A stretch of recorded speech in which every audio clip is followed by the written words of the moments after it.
사랑의 하나님, 오늘 또 하루를 시작하기 전 첫 시간을 찬양과 예배와 기도로 하나님께 영광 돌리게 해주셔서 감사드립니다. 사랑의 하나님, 이 시간 우리 가운데 임재하셔서 우리의 찬양과 예배와 기도를 들어주시옵소서.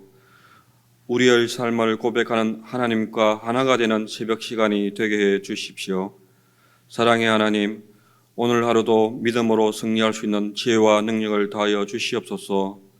순간순간 하나님을 의지함으로 범죄하지 않게 해 주시옵소서. 이번 주 신명기 묵상 말씀을 통해 여호와 하나님은 우리들에게 가나안 족속과 같이 세속의 잘못된 관습을 따르지 말고 하나님께서 정하신 규례와 절기 명령을 지키라고 말씀하십니다. 세상의 잘못된 관습에서 벗어나 하나님께 속한 구별된 삶을 살게 해 주시옵소서. 우리의 일상을 지켜주시어 하나님께 속한 깨끗하고 진실된 삶을 살게 해 주시옵소서. 우리의 일상에 늘 개입하여 주시고 하나님의 통치를 받는 삶을 살기를 원합니다. 우리의 영혼이 늘 예수님으로 성령님으로 충만하게 하셔서 하나님의 나라 천국 백성의 삶을 살아가게 해 주시옵소서. 사랑의 하나님, 우리 장류 남산교회 공동체와도 함께 하셔서 교회를 늘 새롭게 하시고 교회에 주신 사명을 잘 감당하는 성장하는 교회가 되게 해 주시옵소서. 날마다 교회 공동체를 위해 수고하시는 목사님 또 사역자들에게도 축복하시고 항상 건강한 삶을 살게 해 주시옵소서. 우리 장림 남산교회 공동체 구성원들도 추운 날씨에 건강을 지켜주시고 함께해 주시옵소서. 오늘 우리의 모든 것을 주관하신 하나님, 오늘도 하나님의 인도하심과 보호하심 아래 하루를 잘 인도해 주시옵소서. 예수님 이름으로 기도합니다. 아멘.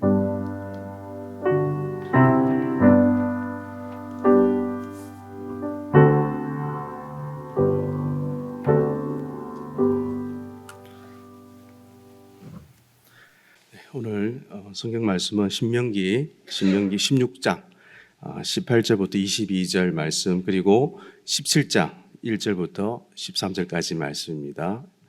구약 성경 288페이지입니다. 신명기 16장 18절부터 22절, 그리고 17장 1절부터 13절까지 말씀입니다.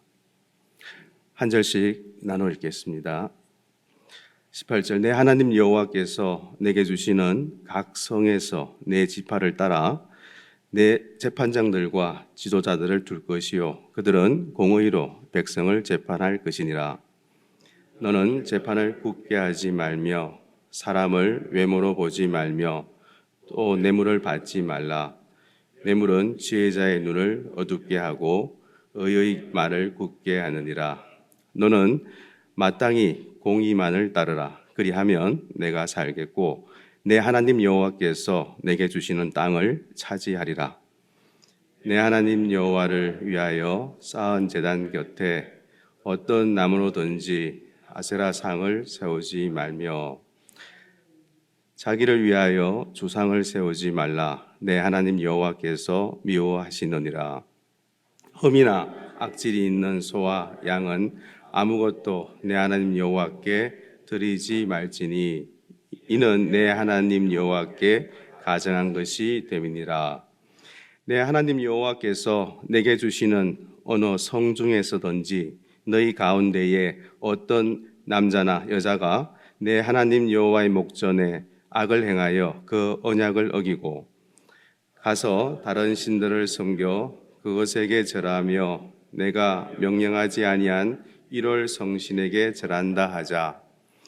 그것이 내게 알려짐으로 내가 듣거든 자세히 조사해 볼지니 만일 그 일과 말이 확실하여 이스라엘 중에 이런 가증한 일을 행함이 있으면 너는 그 악을 행한 남자나 여자를 내 성문으로 끌어내고 그 남자나 여자를 돌로 쳐 죽이되 죽일 자를 2사람이나 3사람의 정언으로 죽일 것이요 한 사람의 정언으로는 죽이지 말 것이며 이런 자를 죽이기 위하여는 정인이 먼저 그에게 손을 댄 후에 붓 백성이 손을 댈지니라. 너는 이와 같이 하여 너희 중에서 악을 제할지니라. 내 성중에서 서로 피를 흘렸거나 다투었거나 구타하였거나 서로 간에 고소하여 내가 판결하기 어려운 일이 생기거든 너는 일어나 내 하나님 여호와께서 택하실 곳으로 올라가서 레위 사람 제사장과 당시 재판장에게 나아가서 물으라.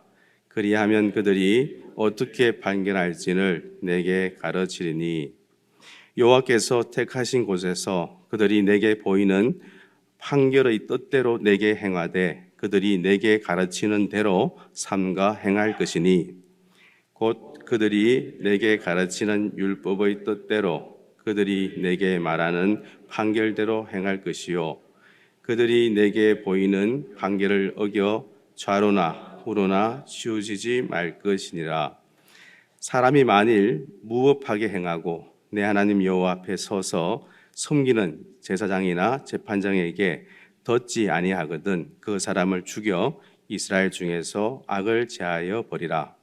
그리하면 온 백성이 듣고 두려워하여 다시는 무법하게 행하지 아니하리라. 아멘. 자, 지난 말씀에서 그 신명기 12장을 포함한 그 26장까지는 그 모세가 그 율법의 그 내용을 강론하는데 이것은 이스라엘 백성들의 그런 삶 속에 적용될 그 율법을 실제적이고 또 세밀한 부분까지 해석하고 적용하여 출애굽 2세대인 이스라엘 백성들에게 그 교훈하는 그런 말씀으로서 일명 그 신명기 법전이라는 그런 명칭과 그 역할을 감당한다고 했습니다. 자, 또한 이러한 그 신명기 법전 안에는 그 10계명이 적용되고 있는데 1계명부터 4계명은 12장 1절부터 어제 본문인 16장 10절까지 말씀에서는 그 하나님과 관련된 내용이었으며 또 5계명부터 10계명은 오늘 본문이 시작되는 16장 18절부터 26장까지 말씀에서 사람과 관련된 내용으로 구성되어 있습니다. 그리고 본문 16장 18절에서 18장까지 말씀에서는 그 이스라엘의 지도자들인 재판장 그리고 왕, 제사장 그리고 선지자에 관한 그 규례가 이어지는데 오늘 본문이 시작되는 16장 18절에서 하나님은 이스라엘 백성에게 성읍별로 재판장과 그들을 돕는 그 지도자를 세우라고 하시면서 또 공정한 그런 재판과 또 하나님의 공의를 언급하는데 여기서 신명기가 말해주는 이 재판의 특징은 이 재판이 사람에게 속한 것이 아닌 하나님의 일이라고 규정한 것입니다. 이렇게 하나님의 일은 거룩하기 때문에 사람의 그런 사사로운 감정이나 또 뇌물이 개입될 수 없음을 알려주고 있는데 하나님께서는 왜 16절 전반부에서 이런 예배와 관련된 절기를 말씀하시다가 재판에 대한 말씀을 하실까라는 이런 의문을 갖게 되는데 그 이유는 예배와 삶은 나뉠 수 없는 그런 불가분의 관계임을 다시 한번 확인시켜 주시기 위함이 아닐까 추론해 봅니다.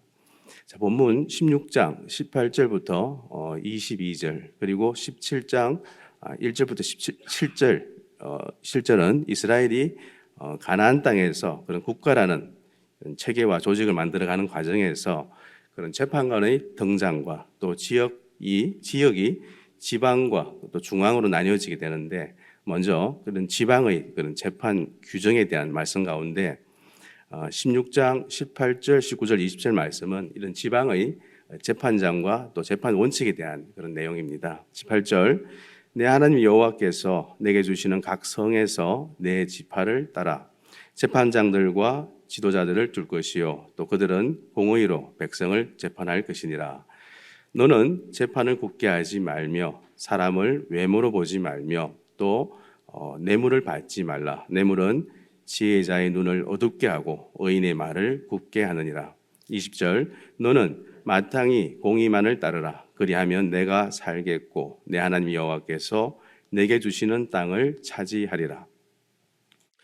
고대로부터 왕은 그런 공직자의 이런 최고 위치에 존재했음에도 불구하고 18절 말씀에서는 그 왕에 대한 언급이 먼저 나오지 않고 재판관이 가장 먼저 나오는 것은 상당히 어떤 이례적인 일이라고 할 수 있습니다. 재판장은 사사로도 불려지는데 사사계에서 이들의 이런 정치적이고 또 공사적인 활동을 우리가 관찰할 수 있으며 또 이들의 이런 일차적인 임무는 이런 사법적인 어떤 지도 그리고 각종 소송들을 공정하고 또 현명하게 판정하는 일인데 이 지방의 재판에서 전문적으로 활동하는 이런 법정으로 서기관으로 추정하기도 합니다. 그리고 지도자는 신명기 1장 15절에서 언급한 대로 장로들 중에 세워진 그 관료들일 수도 있으며 또 17장 9절에서는 그런 백성들의 그런 재판에 또 재판장과 지도자 이 두 직책만이 아니라 제사장도 큰 역할을 한다는 것이 확인됩니다. 이렇게 이스라엘은 가나안 땅에서 이런 국가의 형태를 이어갈 것인데 이후에 그 사사 시대에는 국가와 같은 이런 조직 체계를 갖추지 못했지만 그 사울과 또 다윗 시대에는 점점 이런 국가의 모습을 갖추게 됩니다. 그리고 이 다윗의 시대는 제사장 또 선지자들이 존재한 것을 보여주는데 이에 따른 그런 고대 이스라엘 사회에서 이런 공직자의 윤리 기준에 대하여는 신명기 묵상 첫 시간에 나누었던 1장 말씀에서 재판관이 된 자의 그 자세를 말씀하고 있습니다.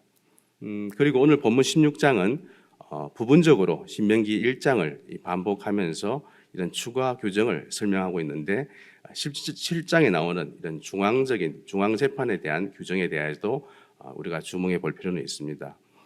계속해서 18절의 공의는 신명기 6장 25절에서 말씀하듯이 하나님의 법에 맞는 것을 말하는데 하나님의 법은 십계명에 잘 요약되어 있으며 그것은 한마디로 경건과 도덕성입니다. 하나님을 경외하고 또 부모를 공경하고 또 살인하지 말고 간음하지 말고 도둑질하지 말고 또 거짓 증거하지 말고 또 모든 탐심을 버려야 하는데 그것은 바로 하나님의 그런 권위 또 부모의 권위 또 다른 사람의 생명과 또 정조와 또 재산과 또 명예의 어떤 존중을 의미합니다.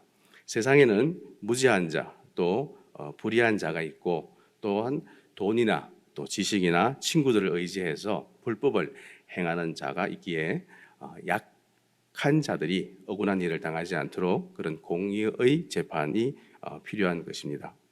자, 19절 말씀에서 모세는 공의를 왜곡시켜서는 안 된다라고 합니다. 그런 일은 사람을 외모로 볼 때 생길 수 있으며 사람은 부자나 권세자나 친분이 있는 자나 또 얼굴이 잘생긴 사람에 대해 지나치게 너그러운 판단을 내릴 수 있다는 것입니다.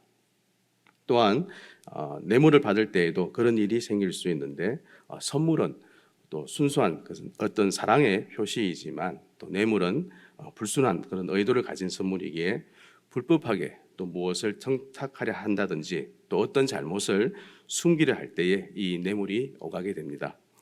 결국 그것은 지혜자의 눈을 어둡게 하며 의인의 말을 굽게 하므로 그것은 사람에게 편견과 또 그런 선입견을 만들게 합니다.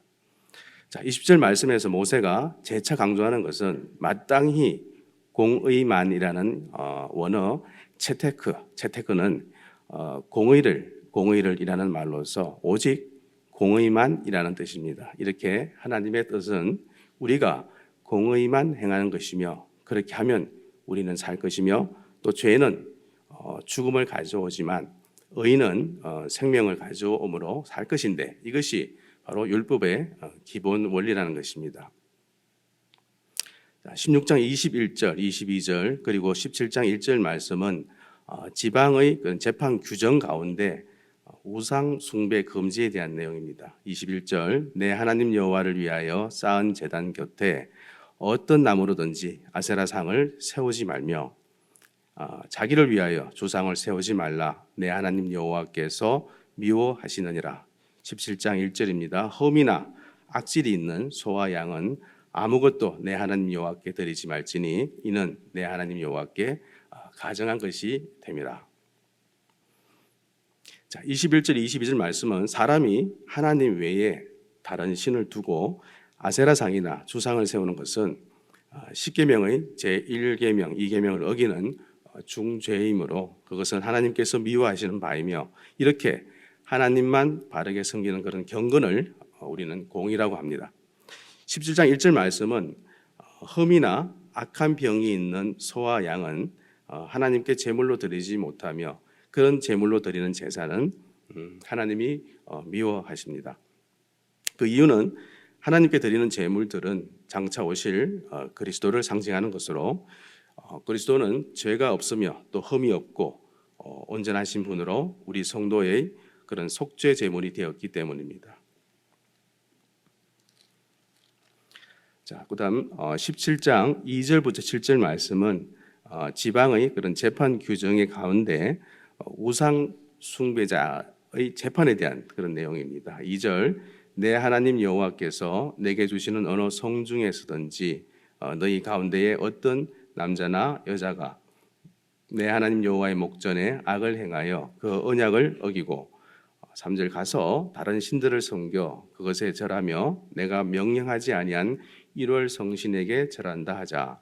4절 그것이 내게 알려짐으로 내가 듣거든 자세히 조사해 볼지니 만일 그 일과 말이 확실하여 이스라엘 중에 이런 가증한 일을 행함이 있으면 너는 그 악을 행한 남자나 여자를 내 성문으로 끌어내고 그 남자나 여자를 돌로 쳐 죽이되 죽일 자를 2사람이나 3사람의 정언으로 죽일 것이요 또 한 사람의 정언으로는 죽이지 말 것이며 7절 이런 자를 죽이기 위하여는 정인이 먼저 그에게 손을 댄 후에 뭇 백성이 손을 댈지니라. 너는 이와 같이 하여 너희 중에서 악을 제할지니라. 17장 2절부터 7절 말씀은 우상 지배자에 대한 어떤 처벌법이 언급되는데 이스라엘 백성 가운데서 하나님의 언약을 어기고 또 하나님 외에 다른 신들을 섬기거나 또 일월 성신을 숭배하는 자가 있으면 죽이되 자세히 알아보고 성문으로 끌어내어 돌로 쳐 죽이라고 합니다. 4절에서 자세히 알아보라는 것은 남의 말만 듣거나 또 추측하여 처리하지 말고 잘 조사하여 확실한 증거가 있을 때에 처벌하는 것이며 만약 우상 숭배자를 용납하면 이스라엘 전체가 우상에 미혹되어 하나님을 떠나게 되기 때문에 사형을 시켜서 그 죄가 퍼지지 못하게 하라는 말씀입니다. 또 3절의 일월 성신은 자연의 빛을 총칭하는 것으로서 오늘날 자연과학을 하나님과 또 성경 말씀보다 더 크게 여기고 또 따라가는 것이 자연을 우상으로 섬기는 것으로 해석해 봅니다. 자, 5절 내 성문으로 끌어내고 또 성문에서 재판하여 죽이리라는 이 이유는 첫 번째는 우상 섬긴 자를 모든 사람 앞에서 수치를 당하게 하기 위함이며 또 두 번째는 우상을 섬기면 죽게 된다는 것을 모든 사람에게 알게 해서 다른 사람들을 경계시키기 위한 것입니다. 또 그 남자나 여자를 쳐 죽이게 해서 이스라엘 사회는 남자 중심으로 되어 있으나 우상 숭배에 대한 그 처벌에 있어서는 여자도 죽이라는 것이며 이 죄에 대해서는 연약한 사람이라고 해서 용납될 수 없음을 가르치고 있습니다. 그다음 6절의 우상 숭배한 자를 처형하면은 2-3사람의 정인이 있어야 된다고 하는데 처벌할 때에 정인이 먼저 손을 대라는 것은 범죄한 사실을 확실히 아는 사람이 먼저 처벌하기 시작하라는 것인데 이것은 예수님께서 가르치신 말씀과 같은 것으로 보게 됩니다. 마태복음 18장 15절부터 17절 말씀 가운데입니다. 형제가 죄를 범하면 혼자 가서 권면하고 또 듣지 않으면 1-2사람을 데리고 가서 권면하고 또 그래도 듣지 않으면 책벌하라고 그렇게 말씀하셨습니다. 자, 마지막 본문 17장 8절부터 13절은 이스라엘이 가나안 땅에서 어떤 국가라는 그런 체계와 조직을 만들어가는 과정에서 재판관의 그런 등장과 또 지역이 지방과 중앙으로 나뉘어지게 되는데 그 중에서 그런 중앙의 이런 재판 규정에 대한 말씀입니다. 8절 내 성중에서 서로 피를 흘렸거나 다투었거나 구타하였거나 또 서로 간에 고소하여 내가 판결하기 어려운 일이 생기거든 너는 일어나 내 하나님 여호와께서 택하실 곳으로 올라가서 레위 사람 제사장과 당시 재판장에게 나아가서 물으라. 그리하면 그들이 어떻게 판결할지를 내게 가르치리니 10절 여호와께서 택하신 곳에서 그들이 내게 보이는 그 판결의 뜻대로 내게 행하되 그들이 내게 가르치는 대로 삼가 행할 것이니 11절 곧 그들이 내게 가르치는 그 율법의 뜻대로 그들이 내게 말하는 그 판결대로 행할 것이요 그들이 내게 보이는 그 판결을 어겨 좌로나 우로나 치우치지 말 것이니라. 12절 사람이 만일 무법하게 행하고 내 하나님 여호와 앞에 서서 섬기는 제사장이나 재판장에게 듣지 아니하거든 그 사람을 죽여 이스라엘 중에서 악을 제하여 버리라. 13절 그리하면 온 백성이 듣고 두려워하여 다시는 무법하게 행하지 아니하리라. 자, 이 말씀에서 분쟁 사건이 있을 때 그 판결하는 그 방법을 말씀하고 있는데 백성의 그 송사에 있어서 작은 일은 자기의 어떤 성중인 그런 지방에서 판결을 받고 또 큰 사건은 성소가 있는 그 예루살렘에 올라가서 제사장이나 또 재판장에게 판결을 받으라는 내용입니다. 이것은 출애굽기 18장 19절부터 22절 말씀에서 모세가 장인인 그 이드로의 그 의견을 받아들여서 그런 세운 법도이기도 합니다. 큰 일은 하나님의 율법을 잘 아는 제사장이나 재판장이 판결을 받아야 하며 또 제사장은 자기 뜻대로 판단하지 말고 하나님의 율법대로 판결해야 하며 또 그 당사자들은 그 판결대로 또 순종해라고 하십니다. 자, 12절에서 누구나 교만하여 재판장의 판결을 듣지 않으면 그 사람을 죽이라고 했는데 이 하나님의 율법대로 판결한 것을 듣지 않는 자는 하나님을 거역하는 그 죄가 되기 때문에 죽이는 것이 마땅하다고 합니다. 여기서 그 무법의 그 히브리어 자도는 교만함 또 주제 넘음이라는 뜻입니다. 교만이 행동하면서 하나님의 말씀대로 판결해 주는 그 제사장이나 또 재판장의 재판을 순종하지 않는 자는 죽여 온 이스라엘 중에 악을 제하고 또 온 백성에게 경계로 삼으라는 말씀입니다. 말씀을 정리하겠습니다. 이스라엘 백성의 그 지도자 중 하나인 재판장은 언약의 집행자로서의 그 해야 할 그 역할을 부여받았습니다. 이에 재판장은 각 지파와 함께 백성들 곁에서 하나님의 그런 공의로운 성품을 따라 공의롭게 판단해야 했습니다. 신명기 10장 17절 18절 말씀에서 하나님은 사람을 차별하여 판단하거나 또 뇌물을 받으시는 분이 아니며 또 고아와 가부를 공정하게 재판하시는 분이시며 또한 하나님은 가나안 땅의 이방 신상을 여호와의 그 제단 곁에 쌓는 그런 혼합주의 신앙을 미워하는 분이심을 말씀하셨습니다. 따라서 재판장은 가정하고 엄밀한 그런 우상 숭배를 하여 이스라엘 공동체가 타락하지 않도록 그 예의주시하면서 공의로 그들을 판결하고 또 이끌어야 할 그런 책임이 있었는데 그렇게 하면 재판장 스스로가 도덕적 부정과 또 영적 범죄에 민감하게 깨어 있어야 했습니다. 이와 같이 우리 일상에서 하나님의 그런 공의를 따르는 삶을 살아갈 때 부딪히는 이런 가장 큰 어려움이 있다면 무엇인지 묵상 가운데 그 어려운 일들의 그런 공의로운 하나님의 도우심을 구하며 나아가시기를 고면합니다. 개인적으로 묵상하시겠습니다.